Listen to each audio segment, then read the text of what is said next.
तो दोस्तों, रूस ने यह साबित कर दिया है कि खबर सामने आई थी कि फ्रांस जिसके साथ भारत उनसे बड़ा सहयोगी और मित्र भारत का कोई भी नहीं है। क्योंकि दोस्तों, कुछ दिन पहले एक ने राफेल फाइटर जेट्स की बड़ी डील फाइनल की थी।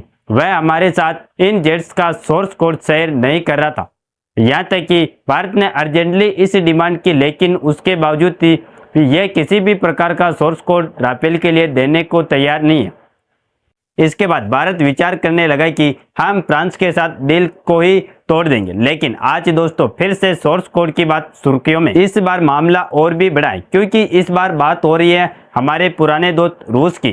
क्योंकि रूस ने भारत को अपने सुखोई 57 फाइटर जेट के लिए अब तक का सबसे शानदार ऑफर पेश किया। और यह ऑफर इतना बड़ा है कि इसे गेम चेंजिंग और हिस्ट्री मेकिंग कहा जा रहा है।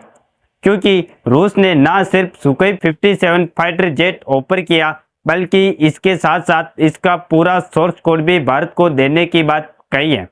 जी हाँ दोस्तों, आपने सही सुना, पूरा सोर्स कोड भारत को मिलने जा रहा है। और यह रूस जैसे भरोसेमंद देश के हाथों से। और यह खबर पहले की है नहीं, बल्कि हाल फिलहाल की ताज़ा समय में देखने को मिल रही है। और यही कारण है कि भारत की तो बात छोड़िए, दुनिया भर के इंटरनेशनल डिफेंस मैगजीन्स भी बात को कवर कर रही हैं। तो चलिए पूरी डेवलपमेंट क्या है इस वीडियो में समझते हैं, और एग्जैक्टली किस तरीके का ऑफर रूस के द्वारा भारत को दिया जा रहा है, जिससे फ्रांस के हाथों से राफेल की डील पूरी तरह से टूटने के लिए तैयार है। यह सारी जानकारी इस वीडियो में समझते हैं। नमस्कार दोस्तों, मैं राधेश्याम और आप देख रहे हैं KSR न्यूज़ 24। दरअसल आज हम बात करने वाले हैं एक ऐसी खबर की जो सुर्खियों में छाई हुई है। यह खबर है भारत और रूस के बीच डिफेंस डील को लेकर, जो ग्लोबल डिफेंस सर्कल में तहलका मचा रही। तो चलिए बिना देर किए सीधे मुद्दे पर आते। तो देखिए, मुद्दा यह है कि सोर्स कोड को लेकर एक ऐसा विवाद वैश्विक व्यापार मंच पर छिड़ गया कि एक के बाद एक नए मोड़ इस पर खड़े हो रहे। अब आप सोच रहे होंगे कि यह सोर्स कोड होता क्या और यह इतना बड़ा मसला क्यों है।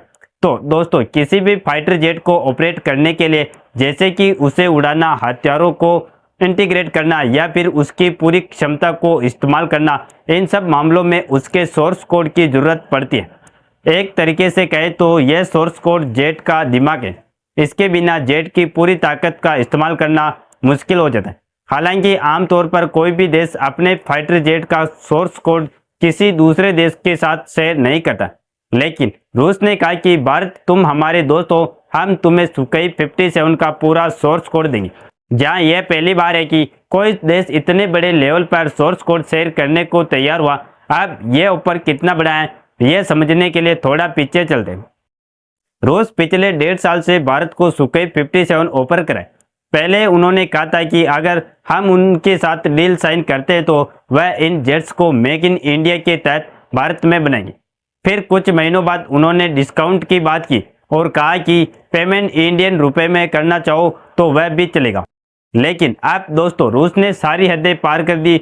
इस बार उन्होंने न सिर्फ मेक इन इंडिया की टेक्नोलॉजी ट्रांसफर और डिस्काउंट का ऑफर दिया, बल्कि सोर्स कोड का एक्सेस भी दे दिया।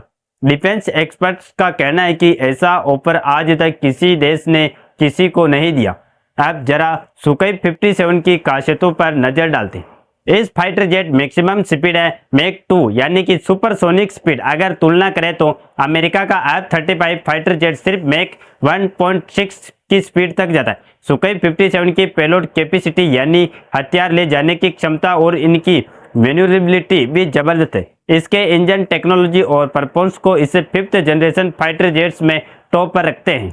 अब बात करते हैं कि इस ऑफर से भारत को क्या फायदा होगा। तो सबसे बड़ी बात यह है कि अगर हम सुखोई 57 का सोर्स कोड मिलता है तो हमें अपने डिफेंस सिस्टम को और मजबूत कर सकते हैं। हमारे फाइटर पायलट्स को जेट को ऑपरेट करने में आसानी होगी। हथियारों को इंटीग्रेट करने भी कोई दिक्कत नहीं होगी। दूसरा ये कि मेक इन इंडिया के तहत इन जेट्स का प्रोडक्शन भारत में होगा, जिससे हमारी डिफेंस इंडस्ट्री को बूस्ट मिलेगा। और तीसरा ये कि टेक्नोलॉजी ट्रांसफर हमारी अपनी एम का यानी कि advance medium compact aircraft project की टाइमलाइन जो 2034 से 35 की है, उसे और तेज किया जा सकता है। अब जरा दूसरी तरफ भी नजर डालते तो आपको अंतर समझ आएगा। जहां फ्रांस के साथ हमारी राफेल डील को ही ले लो, तो इतनी बड़ी डील के बावजूद फ्रांस ने सोर्स कोड शेयर नहीं किया। उधर अमेरिका तो सोर्स कोड की बात छोड़िए, टेक्नोलॉजी ट्रांसफर तक में कंजूसी करता है। यहाँ तक कि अपने करीबी दोस्तों जैसे यूके, ऑस्ट्रेलिया या जापान को भी वह पूरा सोर्स कोड नहीं देता, सिर्फ इजराइल के साथ ही उससे ऐसा किया।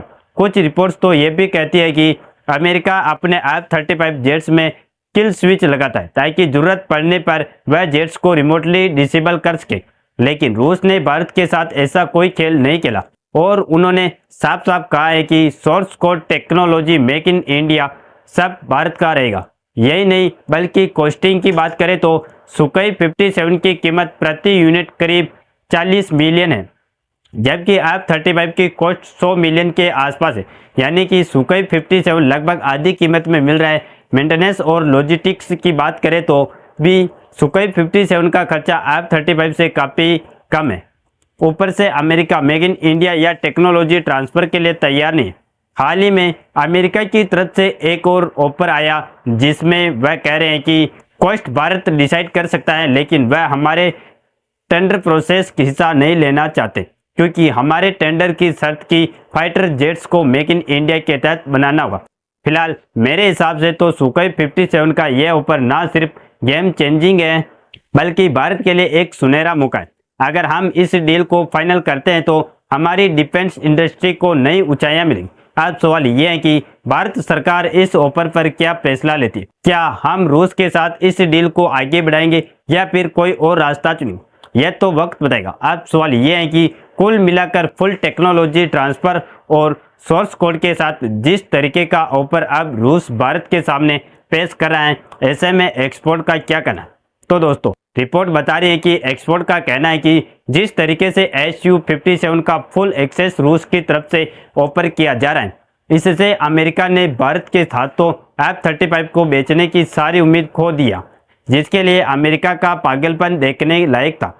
यहाँ तक कि नव भारत टाइम्स के एक्सपर्ट ने तो यह बात स्पष्ट की है कि अगर यह Su-57 को लेकर डील होती है तो फ्रांस ने जिस तरीके से भारत को धोखा दिया, ऐसे में राफेल की डील रद्द हो सकती। अगर भारत फ्रांस के साथ फाइनल हो रही डील कैंसिल करता है तो इससे फ्रांस का सीधा 63,000 करोड़ का झटका लगे और इसके साथ साथ इस डील के बाद इस राफेल में इस्तेमाल होने वाली जिन मिसाइलों और हथियारों को भारत के हाथों फ्रांस आगे चलकर बेचता, उसका भी नुकसान सीधा फ्रांस को झेलना पड़ेगा।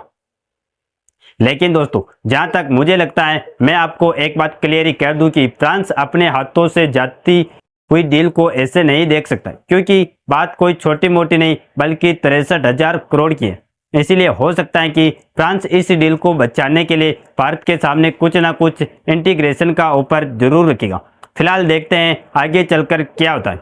क्या फ्रांस कुछ ऐसा करने के बारे में सोचता है या फिर भारत को रूस की ओर से मुड़ना पड़ेगा। लेकिन अंत में मैं अब आपसे एक रिक्वेस्ट है कि अपनी राय कमेंट में जरूर बताएं और इस वीडियो को एक लाइक करके अपने दोस्तों तक शेयर जरूर। भारत को रूस के साथ ये डील करनी चाहिए या नहीं, और इस वीडियो को एक लाइक करके अपने मित्रों तक शेयर जरूर करें ताकि उन्हें भी जानकारी मिल सके। और इसी तरह नॉलेजेबल वीडियो देखने के लिए हमारे चैनल KSR न्यूज को सब्सक्राइब करके बेल आइकन को ऑल पर जरूर सेलेक्ट करें। जय श्री राम, जय हिंद, जय भारत।